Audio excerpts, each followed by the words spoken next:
ICC ODI র্যাঙ্কিংয়ে এক ধাপ অবনতি বাংলাদেশের 9 থেকে নেমে গেল 10 নম্বরে। গেল মাসে শ্রীলঙ্কা সফরে একটি ওয়ানডে জেতার পর 9 উঠেছিল টাইগাররা।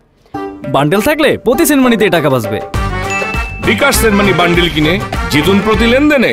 সবশেষ র্যাঙ্কিংয়ে বাংলাদেশের সঙ্গে অবনতি হয়েছে পাকিস্তানেরও। 4 থেকে 5-এ নেমে গেছে সালমান আগার দল।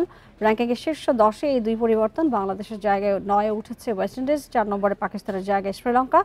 এখন বাংলাদেশের রেটিং পয়েন্ট 7, ক্যারিবীয়দের 78, শীর্ষে 3-এ ভারত, নিউজিল্যান্ড এবং অস্ট্রেলিয়া। 2027 ওয়ানডে বিশ্বকাপে সরাসরি খেলতে র্যাঙ্কিংয়ে সেরা 8-এ থাকা গুরুত্বপূর্ণ টাইগারদের জন্য। 14 দলের আসরে স্বাগতিক হিসেবে খেলবে সাউথ আফ্রিকা এবং জিম্বাবুয়ে। বাকি 12 দলের মধ্যে র্যাঙ্কিংয়ে সেরা 8 দল খেলবে সরাসরি। বাকি 4 দলকে বাছাই চ্যালেঞ্জে মোকাবেলা করতে হবে।